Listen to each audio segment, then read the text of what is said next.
Welcome to the Data Playbook Podcast. It's a podcast for data leaders to learn how to get more value from data. We do that through a series of interviews with other data leaders, data experts, and data practitioners. And today is a special episode because I'm not interviewing someone, but someone is interviewing me. I have with me today Pascal Brokmeier, a former colleague, friend, and someone we sometimes work with. But today, instead of me asking questions to him, what I did in the second episode, I think he's going to ask questions to me.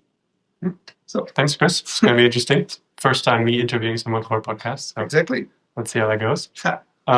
We discussed yesterday a little bit about what could be a nice storyline of the podcast, and ultimately what me as someone who's from Cologne, and 11 is a very important number as someone in Cologne because that's where Carnival starts.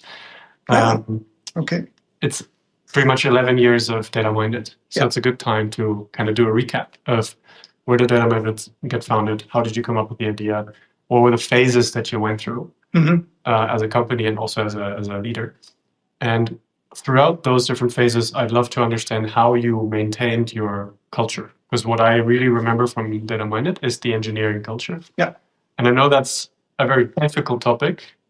Yeah. And it's not something that as an engineer one naturally gravitates towards, but it's super important because it becomes your flywheel of the company. Yeah. So with that, do you want to start? How did you come up with the idea of Dataminded? Where were you? Where did you work? What was your headspace at? And why did you decide I'm going to start a engineering company? Yeah. So I knew I wanted to run my own business ever since I was little. Right, because my parents ran their own business, so I knew one day I wanted to be an independent. I don't know what that would look like or whatever, but I was working at a large management consultancy firm, and there I was an engineer. So I've been an engineer for all my career. I graduated 2005, which is like 20 years ago by now. So painful to say, but and I've been writing software in the first 10, 15 years of my career, if you will. And I was at that consultancy firm, and I was writing software for data projects, basically. And that's where I knew that I realized that I really like to work with data. It's something that's in me. I just like moving data from left to right. For some reason, I enjoy it. It's really weird to say, but it's true. And what I did was, in hindsight, it's easy to say, but I basically carved out my job. So I was an engineer at that management consulting firm. I wanted to do engineering on my own. The big difference is that back then, engineers were seen as second-rank citizens. We just had to execute whatever like the real consultants told us, right?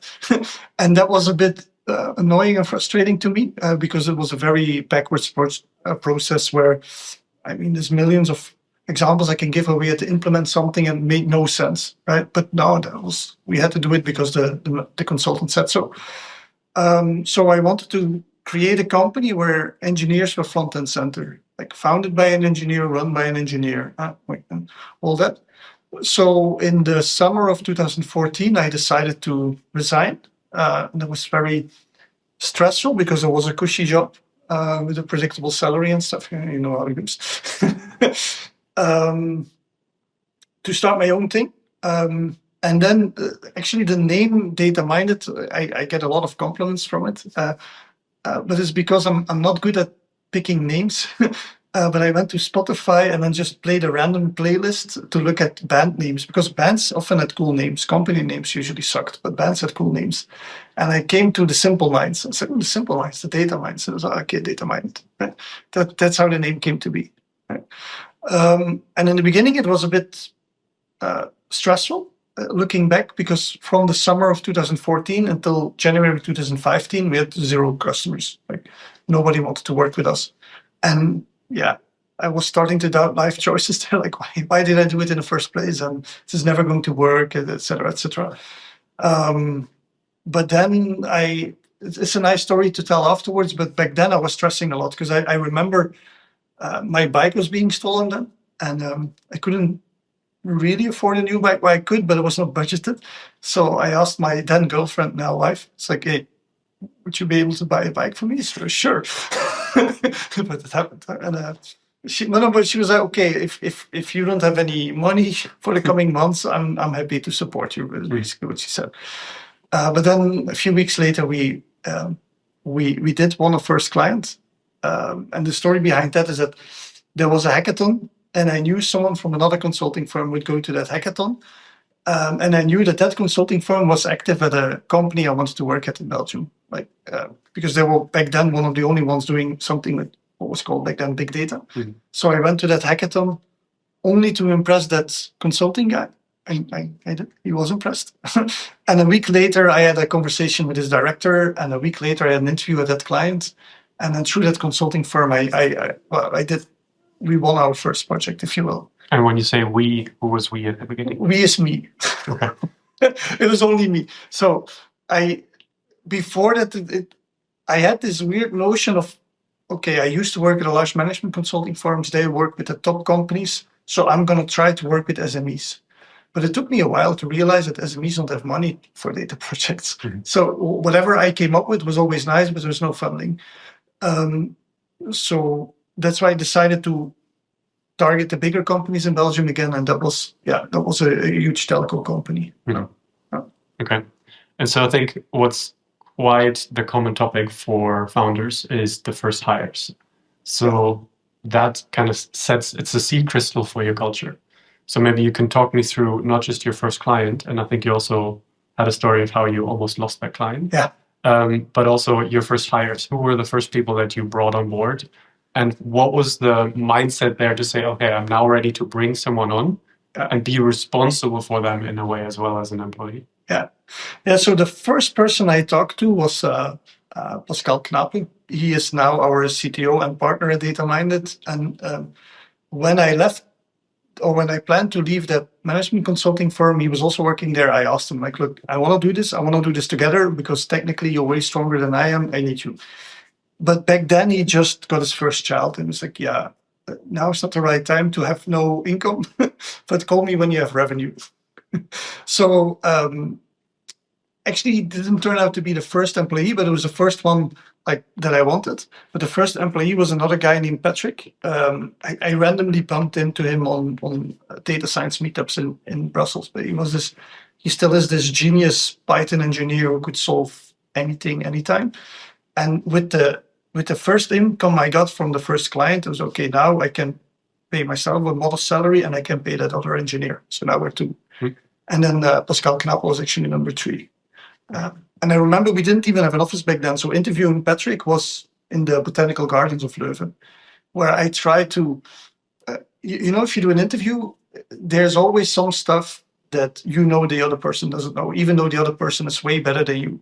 But with Patrick, I couldn't even get to the point where he didn't know something that I did. It's like, okay, I'm lost. No more questions to ask. You know everything I know and more. So I would love to offer you a job. Okay. Yeah, that's how Patrick came on board. And now we also won a second client. But then when we had the second client, Patrick was working on that one. We nearly lost the first. And the story was, so I came into a data landscape, which was back then, it was Hadoop. Actually, interesting to hear also what's the technology landscape of data back in the days, and what was the tech world back then before everyone was cloud and then back off again? So what was the kind of technology tooling that you were looking at? Well, when I was working at the consulting firm, it was we did a lot of Microsoft SQL Server with SSIS. We scripted SSIS. It's horrible. And the front end was built in a technology which you might never have heard of called Silverlight. You heard of Silverlight? Okay, it's the Adobe Flash of back in the day. Huh? I might get some silver hair, so I think that's yeah. Kids these days don't even know what Adobe Flash is anymore, right? So they don't even know what Angular is. Maybe a good thing. But so anyway, that was the stack when I left. But there were some more modern technologies coming up, which back then mainly was Hadoop. Mm-hmm. And Hadoop was this distributed compute where storage and compute was separated. While in a database, it was all together on one machine, and you could scale it independently on commodity hardware. Mm-hmm. That was a bit the idea. So that client had one of the first and biggest Hadoop clusters in Belgium, I think. And it was a very amateurish way of how to deploy code on that thing. And with amateurish, I mean you SSH into one of the machines, you upload code, and the code was in production. Mhm. And that was it. So I That's not necessarily bad, right? oh, Pascal. It was. I mean, in the sense that you're shipping stuff, you're not getting stuck in dev and staging it. Yeah, we were iterating fast on a very low quality standard, but we were iterating fast. But then I had this genius idea, which was called version control. Mhm. So you know what? Let's store our code in Git also, and not just on the server, because it did happen that someone overwrote a file and then some code was low. That happened, right? So, Interesting. That was the outsider, out of the box thinking idea then back at the time. yeah. So Git, and I would also love to have a CI/CD mechanism, like a build server to create a package and upload the package and stuff like that. So it took me some time to find another, like there was a web development team using Git there. So, okay, can we use your Git also? And at some point, the manager called me in a meeting. It's like, Kris, we pay you to deliver features. You haven't delivered much features in the last couple of months. Yeah, but I'm doing this version control and code best practices and testing. I said, no. We pay you to deliver features. Not because she had no clue what all of the other things was.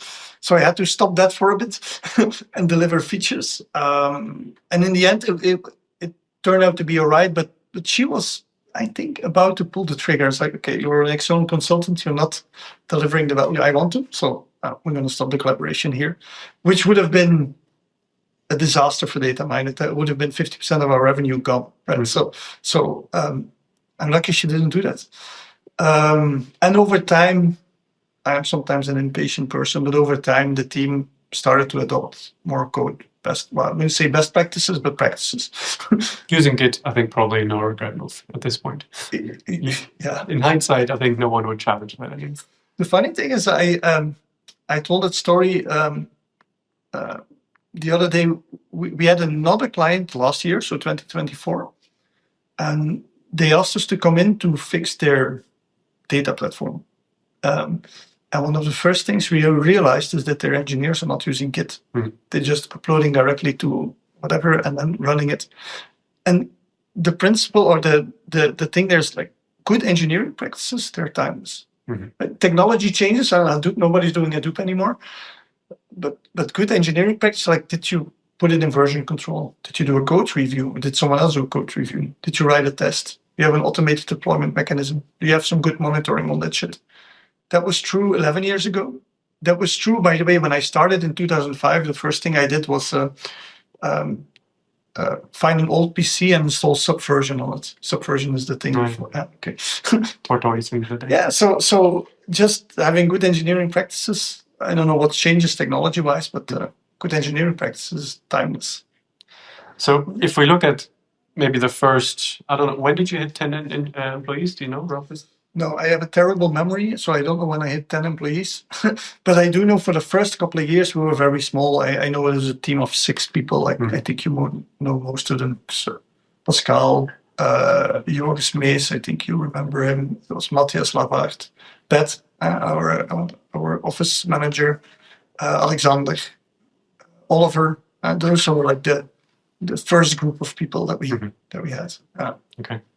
And so they kind of seeded that initial culture that then afterwards was able to grow out to 20 and 50 plus people. Yeah, I think when we were that size of 6 people, everything was organic. So we weren't very strategic about defining a culture or setting something up. We didn't even have timesheet tracking. So we would just go, hey, Pascal, you worked at that client this month, right? Yeah, you did 20 days? Yeah, okay. And then I opened Google Sheets and I made like 20 days at that day rate and I sent the invoice to, like, that was the whole invoicing process. There was no timesheets. There was no follow-up on what invoices paid or whatever. There was no process for anything. There was no reviews, performance reviews. There was no standard way to do salary increases. There was the only, let's say, stable point at that time of the organization was Beth, doing all the financial, all the paperwork.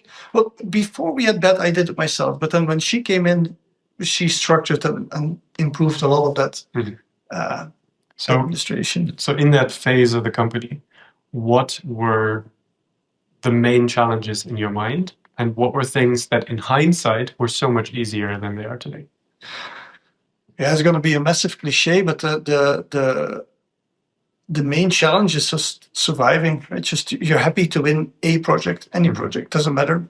You just want, if you're 5 people, 5 people are billable, and one person stops being billable, you lose 20% of your revenue, right? And that had a massive impact on your performance, of course. The good side is that we had almost no overhead. I mean, I was a bit overhead when I was doing business development, but I was still coding at the time. A bit was overhead, if you will. But for the rest, we had no overhead. At some point we started renting an office, but overhead was quite small. But so the big challenge is not. I wasn't thinking about how to build a team or a culture, or just okay. We're going to do cool engineering projects at clients, and it's my job to find new clients, and it's their job to implement projects. What became difficult as we grew, because that philosophy we kept for quite a while, is that our people became scattered over different projects. So we had one person on project A and one person on project B, and they became quite isolated from each other. And they didn't feel like, well, what is Dataminded even a team? Because I'm just going to that client, right? So that happened. We got that feedback for quite some years from our consultants that they sometimes felt isolated. And we only changed that, or could change that, when we were much bigger. I guess we're coming to that. But what was easier, of course, is, well, whenever you need to discuss something, you would go in a room with 6 people. So let's discuss A. Okay, yeah, we're all aligned. Everyone was always all aligned. You also didn't have to really think about what you said, or when you communicate something to the entire organization, it had to be super clear, or don't communicate it at all. That was not necessary. You could just say whatever you want, whenever, right? I sometimes miss that. Okay. So I guess at some point, the company grew to a size where you can't be everyone's manager anymore. Yeah. And there's also, I think, if I remember correctly, that's roughly around the time where you also decided this is a partnership. I'm going to bring on people as partners. Talk to me about that transition. What challenges did you solve, and then what new challenges arose in that size? And how many people would you say was that range of the? Yeah, again, I have a terrible memory, so if you would ask Pascal, he might tell you something else. But in my head, it was up until 6, it was very organic and fun. And then between 6 and 20, and it took quite some years, we started adding bits of structure, I would say. And bits of structure is really, okay, define our values. Like, what are the 3, I don't know, remember the 3 values we had? Code is a liability, experience is an asset, nothing until you've deployed to production, and we tell the truth as we see it. So very engineering-driven values, but it resonated with the people. We hired Pat to do the admin and paperwork. We started having a performance review process with levels of engineers and stuff. All of that happened between 6 and 20 people. So we're introducing more and more processes. We're also starting to measure client satisfaction, employee satisfaction. All of those things were introduced for the first time, right? At 20, we had another pivot moment, I would say, but from 6 to 20, it was very slow organic growth. And there was no reason to grow, right? We don't have any private equity behind us, or we're not part of a bigger firm, and we didn't target, we need X revenue. We just wanted to do cool engineering projects, very simple. And over time, we added some overhead here and there to account for the bigger structure we had. The partnership is a completely different journey, I would say. It's not completely different, but in the beginning it was quite unique. What do I mean by that? Pascal Knappe came on board, and I wanted him from day one. It was clear that he would become a partner, right? So and that, I don't know the year anymore, but I think after he was on board as an employee for a year or something, and then he became partner. And then a couple of years later, I met Michael, and Pascal and I were both engineers, and we realized we needed someone to bring adult supervision. That's what I always kept saying to Michael. We need adult supervision, and he also has an engineering background, by the way, but he was a manager for years at a large company, and he became sort of our head of operations, and he became the third partner. But all of these, that was very bespoke. moments of it makes sense that this person becomes a partner. And then a bit later, we had our first product launched, Conveyor, and it was driven by Stijn. We could not have done this without Stijn, so it would also make sense to make Stijn partner, right? But it was always very bespoke. And I think the other partners, they came later. And it was also more a standardized process where we felt, we have some people who we recognize are leaders in the organization. They stand above the rest is the wrong way of phrasing it, but they're going above and beyond. And we want to have them long-term in the company. We want them to have skin in the game.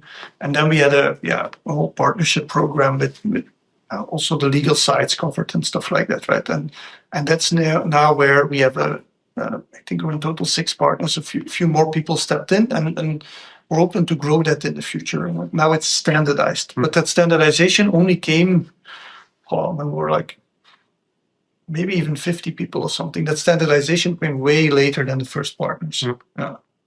So this was also the phase where I don't know exactly as what number employee I joined, but I remember like roughly 20 people were the group back then. Yeah. So I also remember, of course, a couple of early versions of, you were trying to figure out career paths because people were saying, okay, what's my journey here? Am I going to just work for clients? Because then why am I not a freelancer? Yeah. And I remember also this, the phase back then to me was, is partnership, is there a path to partner? Even though I didn't really know what a partnership was back then because I never worked in a company before that was partners, or that had partners. But I remember there was this kind of finding phase of, what's the minimal amount of structure we have to introduce? Yeah. But what I also really took away from, actually one of my first touch points with data mining was when I interviewed. And you guys gave me a challenge of a flight tracking data set, I think. Yeah. We don't do that anymore, but yeah. So in that challenge, you guys told me I have 2 days. And I was working full time at the time. I was also moving to Belgium. So I was in the middle of a whole bunch of stuff. And I said, can I take 2 weeks? And because then that way I can work 2 days on Saturdays and the weekends. Yes. So, okay, completely fine. And then when I was in the office with Pascal, I asked, how do you know that I didn't just take 2 weeks to solve this problem? Like, why do you give me 2 weeks? I was confused because it's this like degree of freedom that I wanted to ask why, how. I mean, I was used to universities giving you 90 minutes to finish an exam, and I was used to my previous company being very micromanaging. So why is there so much freedom given? And so Pascal in that moment told me, sure, you could lie to me, but what is the kind of relationship that you're going to try and build here if our first interaction is a lie? Also, if you take 2 weeks for something that should take you 2 days, I will find out very quickly. Yeah. And then, that is not good for you in the end at all. Yeah, but that's indeed the balance you need to find. We believe very much also from the background at that consultancy where I just had to execute what other people told me to do. I really hated that. I didn't want to push the same, or we didn't want to push the same on our engineers, right? So we had this notion of, we started to form teams, and teams have a team lead. And if you're alone, you're the team lead de facto, right? But they are in charge. Right? We need to give a lot of autonomy and freedom to people to decide on the job what is the right course of action. Will they always make the right choice? No. Will I always make the right choice? No. Right? But they have the most context. When they're at a client, they have the most context to make the decision to go left or right. And that we do to this day. We give a lot of autonomy to our teams. But then, of course, the other side of that is you do need to verify. We talked about having this warm and fuzzy and feel-good culture of hugging each other and blah, blah, blah. I don't believe too much in it either. I don't believe Dataminded is a family, for instance. You need to, no, my family is my family. My Dataminded is your job, and you're a professional, you do that well, and have fun together, right? I love that people have fun together, but you're still, it's a job. Right? You need to be professional. So, and we also need to, check that things are actually going okay. Very simple things like doing client review every quarter. Like, okay, is the client happy? Are the people happy on the client? That review process of, okay, which level of engineer are you? It's always the most pleasant things to do, but it keeps you honest. It keeps everyone honest, right? Because sometimes as you grow, I thought when we were little, I thought never ever would we do anything wrong. But you realize as you grow, you also make mistakes, big mistakes sometimes, like mistakes that you're embarrassed about. And oh wow, does this happen at my company? You cannot avoid that. You just need to make sure that your radar is open enough that you see those mistakes and you can correct for them. But so yeah, openness, open culture, telling the truth as we see it, that's one of our values. Super important. There's actually a second thing that I really took away from working with you guys, which is that you never shied away of analyzing a mistake and saying, okay, well, there's learning opportunity here. Yeah. And I think you particularly have this tendency, also when we spoke about your ambitions to expand to other countries, you have an opportunity to externalize the blame, be like, well, it's because of the German economy, it's because of the language barrier. But you very much said, okay, what did we misunderstand about the market? Where did we fail to anticipate the difference between Belgium and another country? Yeah. So talk to me a little bit about this kind of culture of, if you make a mistake, you try to see, or if something goes bad, you try to see what was my part in it. And then I think you also have this tendency of, if there's something that went really well, let's not just high five each other, but let's understand, was this just dumb luck? Or was it actually our actions that led to this good outcome? Yeah, there is this quote that says, success has many fathers and failure is an orphan. Right? So people tend to, especially in politics, but let's not go there. Whenever something goes wrong, always blame some external factor. And whenever something goes right, take all the credit. I think you need to do the reverse. And it's not that you need to do the reverse to be the nice person, right? It's not like, hey, something went horribly wrong, but I'll take responsibility and let's all hug each other and it's going to be fine. No. You truly have to believe that, well, it's my company, I founded it, I'm the CEO. So in the end, every single thing that goes wrong in Dataminded is my fault. I mean, if it's not my fault, then whose else is it, right? So, and that example of internationalization, so we have a team in Germany, we're trying to find new clients there, but it's not going as fast as I want. We had someone leading the German team, a German person, that didn't work out. And then it's easy to say, but it's just a stupid example. It's easy to say, but that person didn't do a good job, blah, blah, blah. No. So, okay, what did we misunderstand? How did we fail in hiring? How did we fail in guiding that person? How did we fail in structuring his assignment? Because if you don't do that, if you don't look at yourself and how did we do something wrong, well, you're going to make the same mistake again. And then you're going to blame an external factor again, but you're not learning.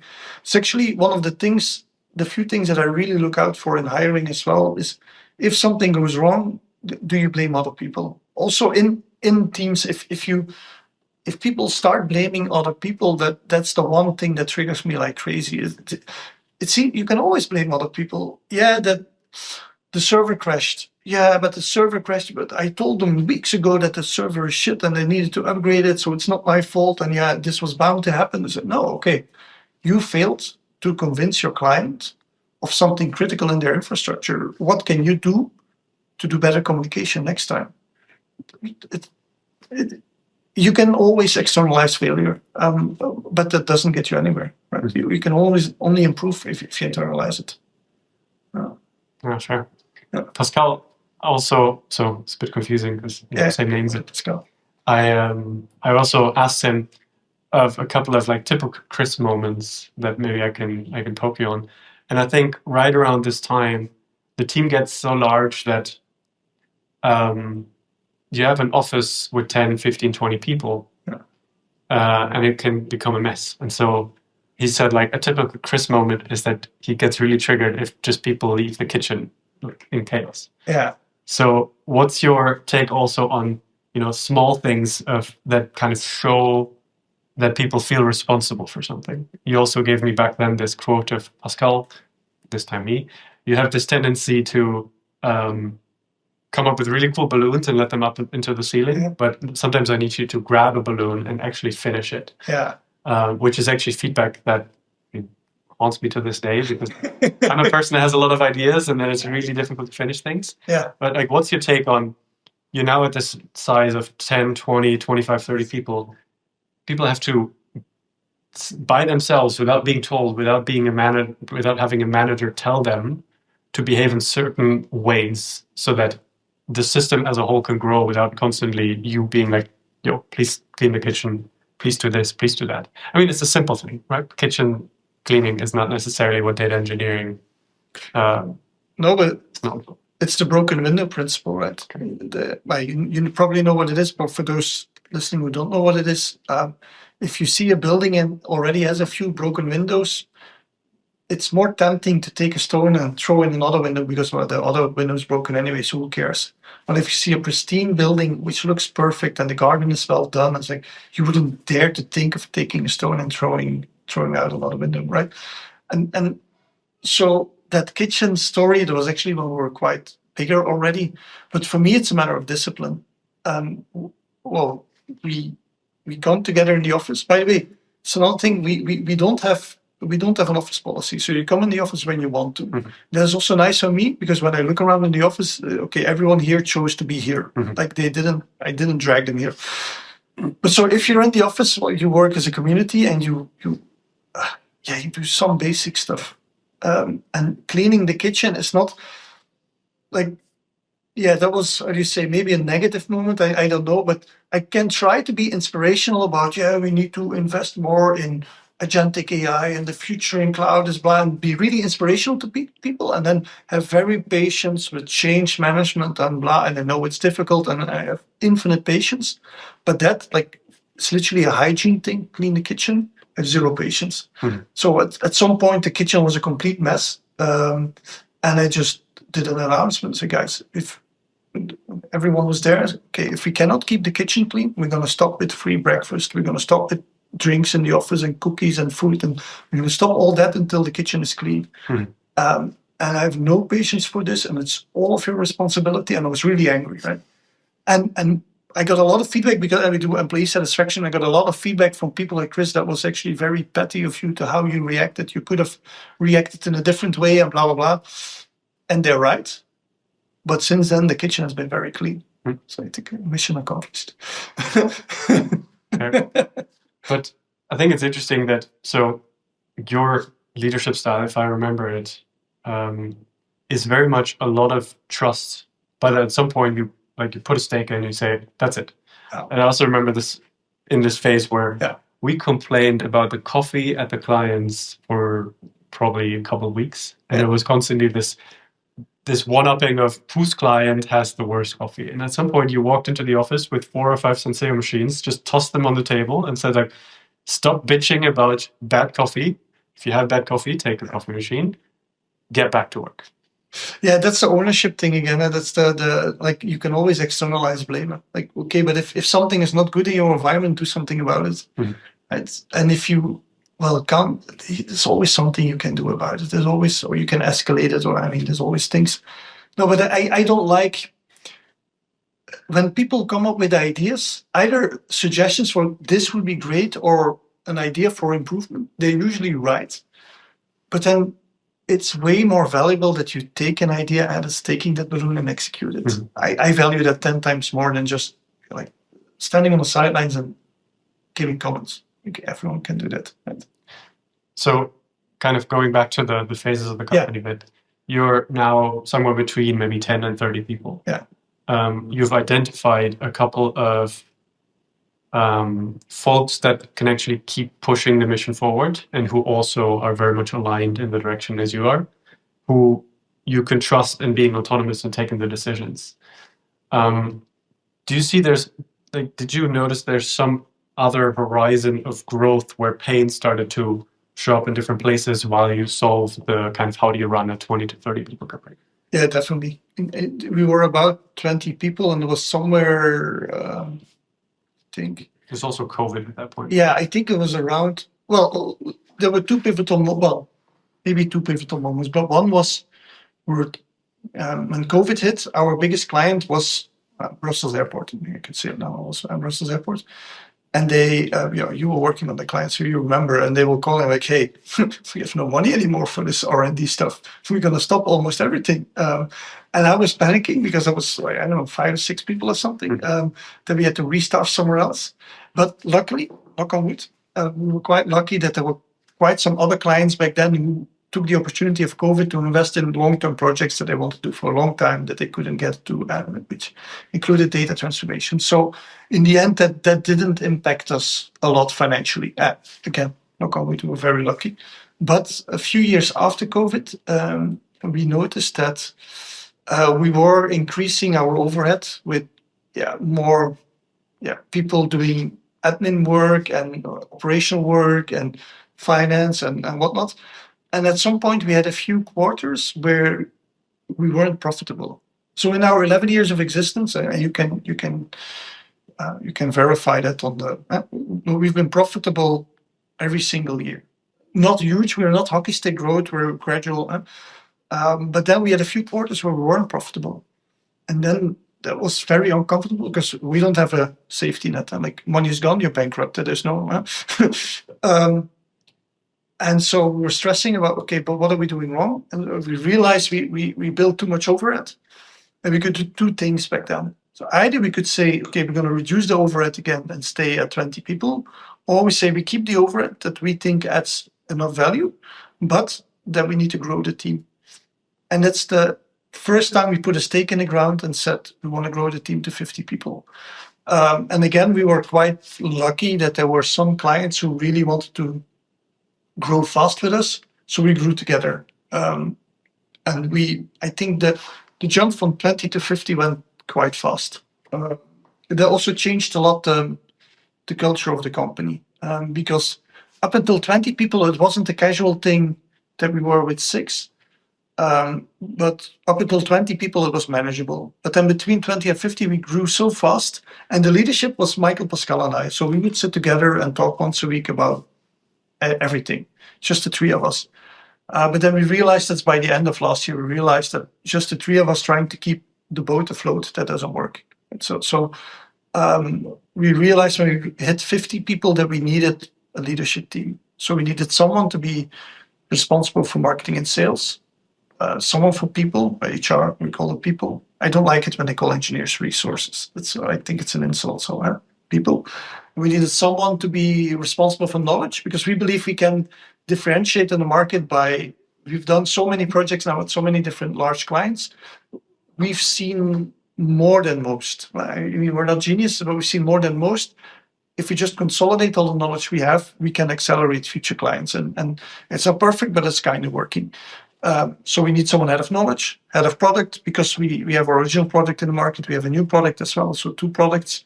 Am I missing someone? Head of support services. So that is finance. What else? The office, some other stuff that you need to manage. And of course, someone to lead consulting, which is 80% of our revenue, and someone to lead internationalization. So combined, that was 6 people, because some roles, Michael did both consulting and support services. So we needed a leadership team. So from 20 people, maybe start there. From 20 people, we had too much overhead, so we needed to grow to 50 people. And then once we reached 50 people, we realized we needed a leadership team. Because before that, I don't know if you remember, we had those OKRs, objectives and key results. But they didn't really live in the organization, to be honest. Nobody followed them. And so we needed a leadership team where we could align on, these are our goals. This is what we're going to do for the next year. These are strategies, a bit boring. But we set them end of last year, and we way overshot in complexity. It's called an OGSM framework. We made it way too complex. But looking back now, I think we reached 75% of the goals we set back then. The only thing that we're actually failing in is internationalization, and that's my own responsibility. So it's sad to say, but it's true. So okay. I mean, well done for everyone else, I guess. Yeah. If you as a manager manage to get everyone else to hit their goals, at least that's good. So now maybe you have, how many people are you actually? About 60. About 60. How do you still keep the bar of engineering at the bar that you had at the beginning, right? At the beginning, it's quite easy to, when you're 6, 10, 15 people, just over lunch, talking to people, you can hear what are the problems, how are they thinking about it, you can really control it yourself. And I also know, at least that's what I prided myself with back in the days, is that you'd know that any engineer from Dataminded would be a good engineer that can solve most problems, or that at least has the ability to grind their teeth into the problem until they find the solution. Yeah. How do you still keep that, even though you're not able to have that direct impact on everyone? Yeah. Well, there's a few obvious answers, but I'll also give the non-obvious ones. But the obvious answer is, of course, the hiring bar you cannot lower. So the nice thing is we don't have to grow. So we have a hiring process where Niels Kleijs does most of the technical interview, but we don't force Niels to do anything. We don't say, okay, you need to let 3 candidates pass this month or something. No, if it doesn't pass Niels's bar, that's the end. It stops. There's no exceptions, right? There were a few times where I myself made the mistake of, hey, Niels, we need someone for this project now. It's an external freelancer, was just getting for this project. You don't, and that turned out to be a failure. So whenever we try to find a way around the bar, we regretted it later. So it's very simple. It has to pass the bar. That doesn't catch everything, by the way. You can never be 100% certain in the hiring process of your hire, right? But then we do have quite a lot of things. Like we have our data engineering manifesto that we published. We have our engineering values. We have that matrix of how we evaluate people, where we're quite thorough about what we expect. In fact, if you read what is expected of a level 1 engineer at Dataminded, that bar is quite high. And I don't mean to brag or anything, but if you're not a good engineer day one, you just don't enter. It's that simple. You can be junior, but you need to be able to deliver parts of the work autonomously. You need to learn from others. You need to communicate well. There's quite some things that you need to do. In fact, we had a client where we said, okay, the team was not mature yet. It was our goal to get the team to maturity level of a level 1 at Dataminded. And then they would be happy, right? So our bar is super high in hiring. But then the flip side of that is you also need to, don't hesitate in firing. If you see someone's not meeting that bar, and as painful as it is, but you need to let them go. And in the beginning, I felt guilty because we had to do it a few times. I felt guilty. Oh no, but this person, he's so loyal to us, and he's working so hard, and now I'm disappointing him. I'm not loyal to him. Because then I read somewhere, I don't know where, but it's like you don't have to be loyal to the person, you have to be loyal to the team. And by letting that person on the team, you create extra work for the rest of the team. And so if you're loyal to the team, you have to let them go in a respectful manner, right? There was this quote from Ben Horowitz from the Andreessen Horowitz investment thing in a book. He says, if you have to fire someone, you can't let him keep his job, but you can let him keep his dignity, right? So we always do it in the most respectful manner, of course, but if you have to do it, it's don't hesitate, right? We also have a system of coaches and buddies, and we have the whole knowledge department, what I said, where we actively promote people learning new things and also consolidating that. We do twice a year, we do innovation days, where it's a 2-day hackathon, and you just learn from each other. We actively promote learning. It is interesting, though, because the way you started with all the system and structure. Yeah. And then you're like, we also have this learning and peer and mentorship. But I know for a fact that you actually don't care about the systems and the management bits. That's not what you get your energy out of, right? So why is it that you converge, or you articulate the management frameworks first, and then you're like, we also do a lot of apprenticeship? Because I'm personally quite a chaotic person. I don't like management and structure, but I've learned over the years that a company needs it. Okay. Whatever you don't put in a structure doesn't happen. I don't know how to put it, but you need to put a structure and then also be disciplined in following that structure. So for instance, to give an example, the peer review process, where is someone level 2, a level 3, a level 4? that's one of those things. The structure is in place, and if you execute it well, it's crystal clear who is which level. But I noticed that sometimes you give answers that are socially expected, if you will, right? So if we work together for 6 months and you've been an L2 engineers for more than a year, I feel a social pressure to score you L3, regardless of what the descriptions of L3 say, right? And so you have to be very diligent in making sure that process is actually followed. At the last performance review, I picked a random promotion. So, okay, this person is promoted to L2, show me. For instance, one of the traits we want to see an L2 engineer have is excellent coding skills. Show me. Yeah, but no, Kris, he did this and that project. No, I don't. Show me the code. I want to see excellent code in practice, right? So it's sometimes it's a bit uncomfortable, but you have to make sure that the processes are followed, right? And then, of course, maybe I sound too much like an asshole. Top down, you want the process to be followed. But it's maybe even more important that people actually like to work at your company, that you have the people who want to learn something or are open to learn.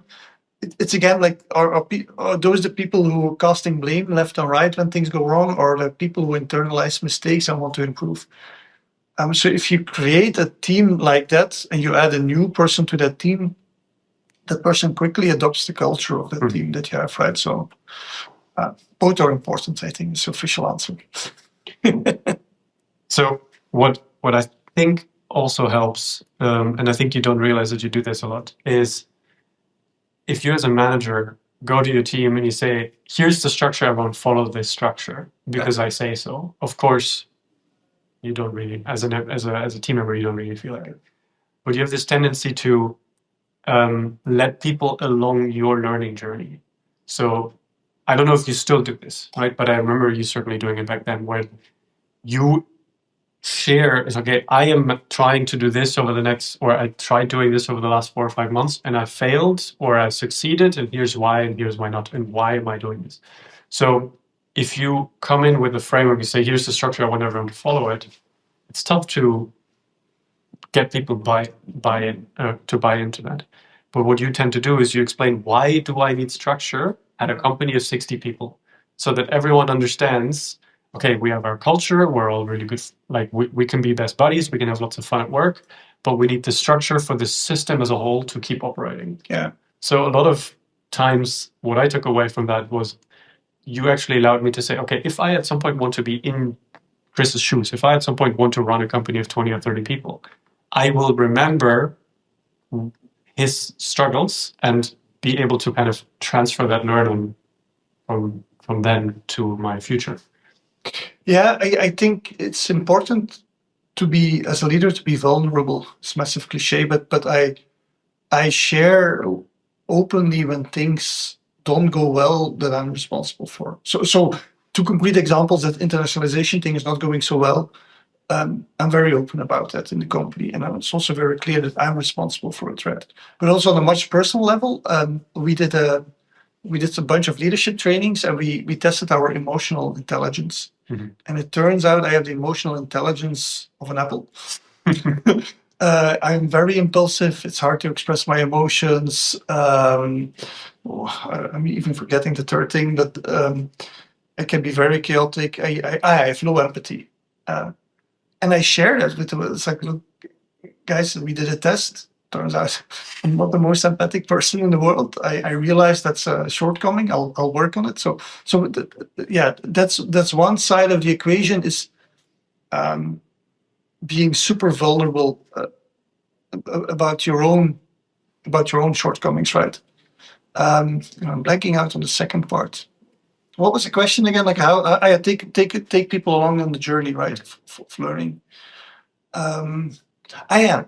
The second part is, I've learned by now that if you come in and say, we have to do this in this and this way, and I expect it Monday on my desk, that almost never ever flies. So you have to create buy-in for everything you do. And that makes it so that it takes time, but whether you're writing a client proposal or you want to change something to the team, or whatever you want to do, you first need to ask like, hey, this is what we want to reach. This is the goal we set. And even if I know already how we're going to get there, I don't tell it. Like, this is what we want to do. How do you look at it?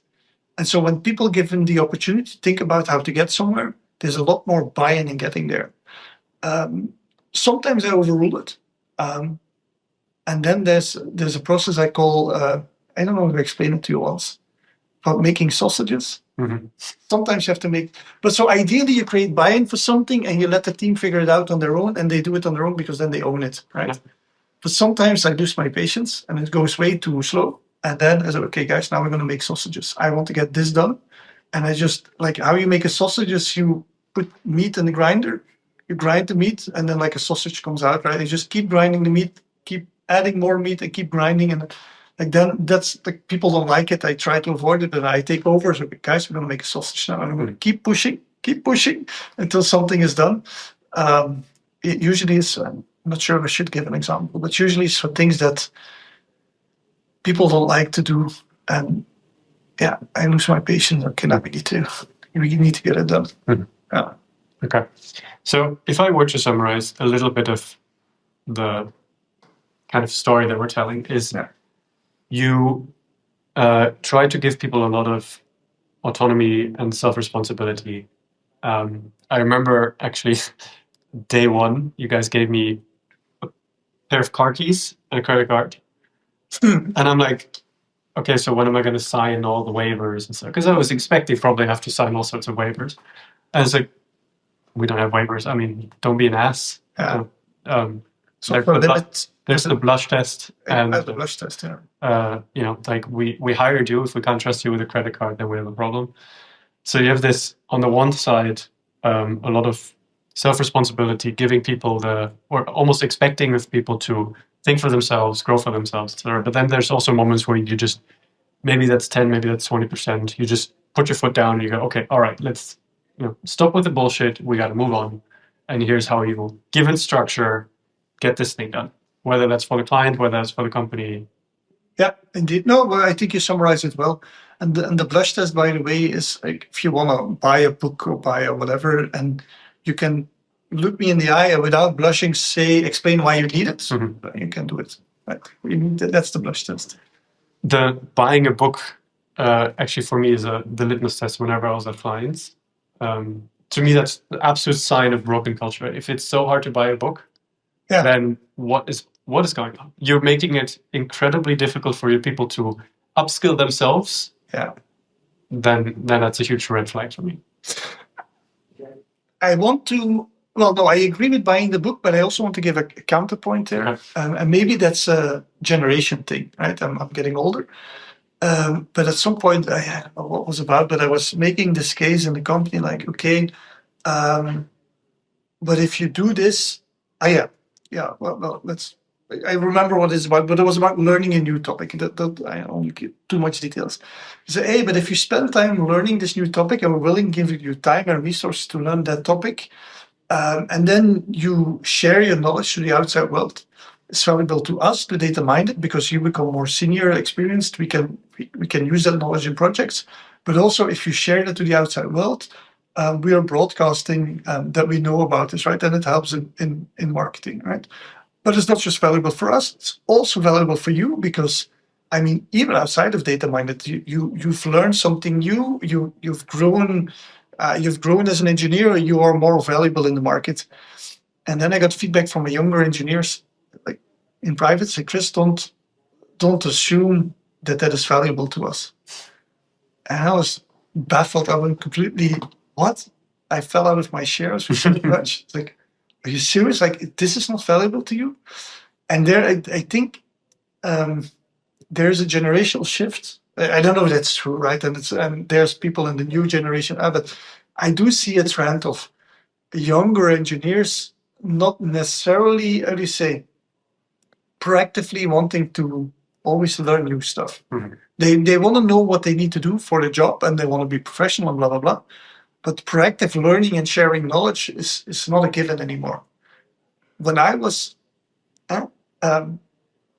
my junior years, I would say, when I had 2 or 3 years of experience, I begged to go on training. I literally begged to like spend a day or two in training, and there was never a budget for it.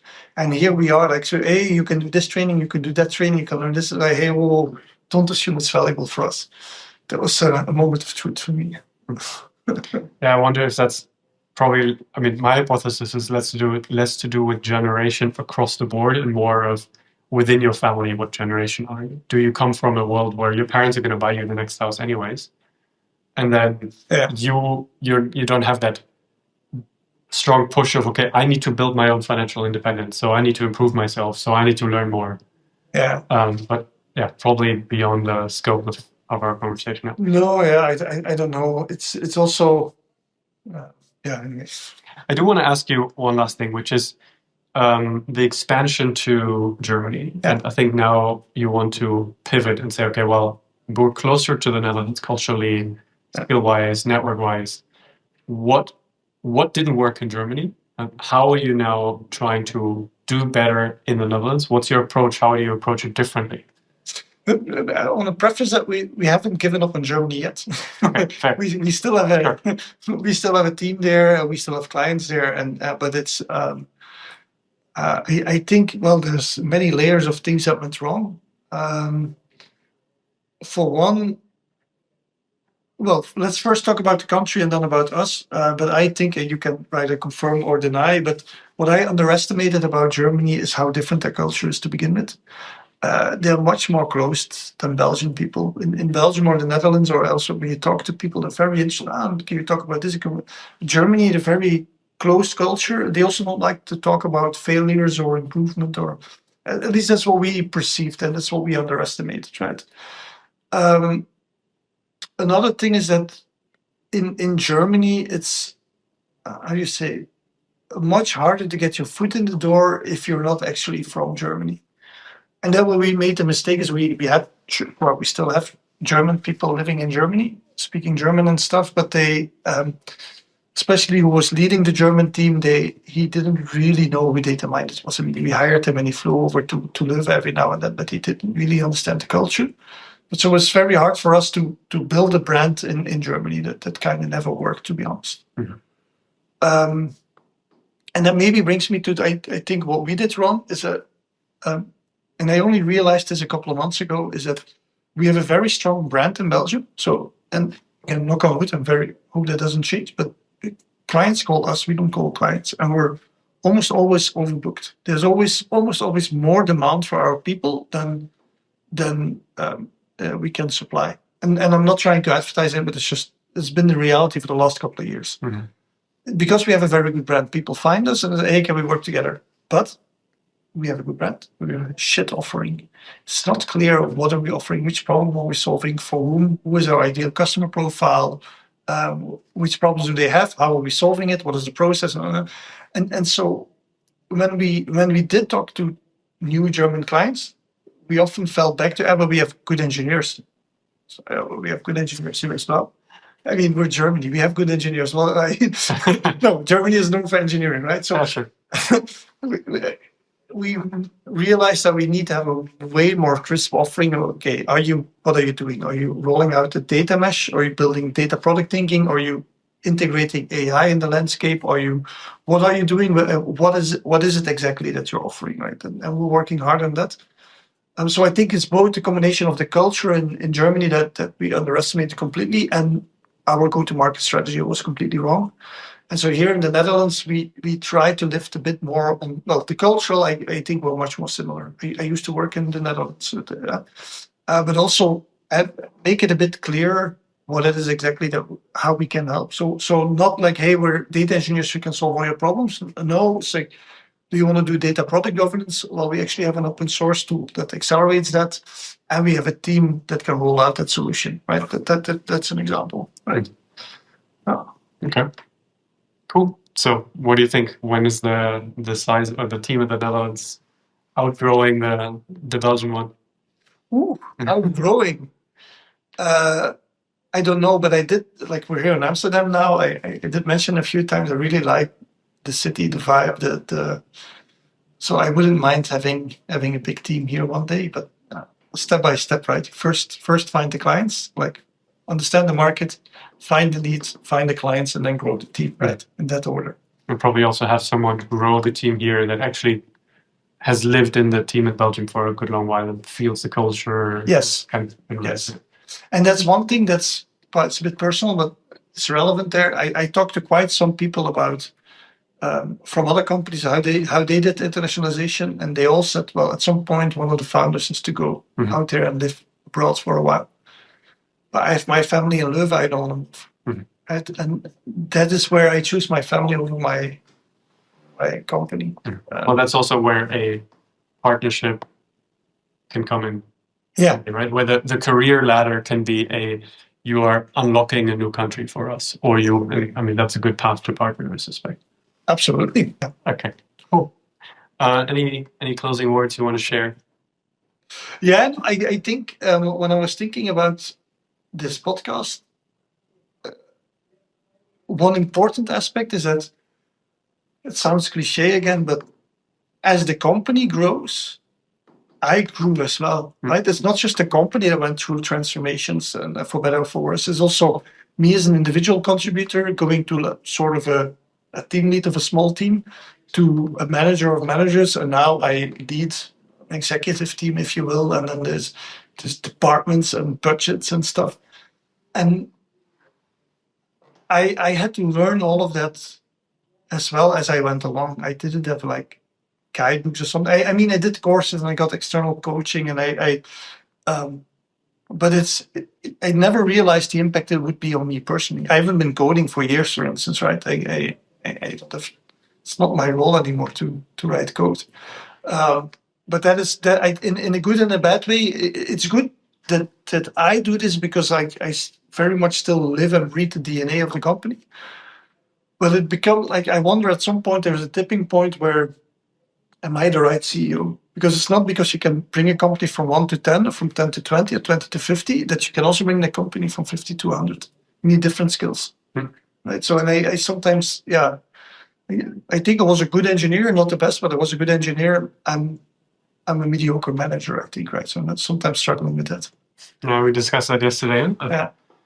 What is a way that you can set up your leadership group so that they actually take over the management bits? Yeah. So that you can focus again on, what really gives you energy or where you can really make a difference. The weird thing about that is that what sometimes keep me from going more in that direction, it sounds stupid, and I would feel guilty. It's well, how am I adding value? I'm lazy. And I know I'm not lazy. I'm not bullshit, but sometimes I feel like I see a lot of things going well in the company, and I see a lot of people working very hard. And what are you doing?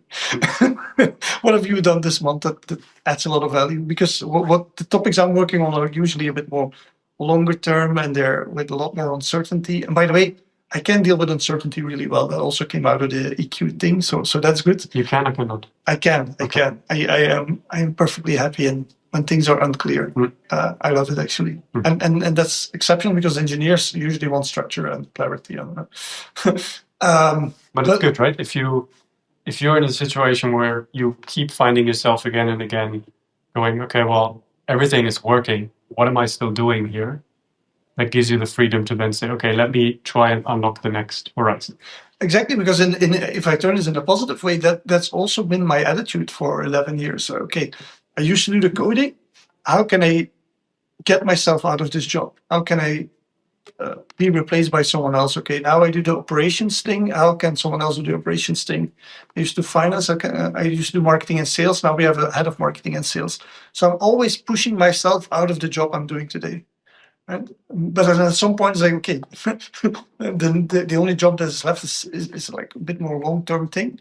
No, that's not true. What I also really enjoy is being out there, talking to clients, talking to prospects. And I sometimes say I'm the mascot of the company, right? So I just go out and just, talk to the outside world about Dataminded. And that's a role that is harder to replace, I think. So that I do pretty well. But internal organization, like the performance review process or the whole of billing of clients and invoicing, there's so many things that I'm not involved in. And that's good. That's good.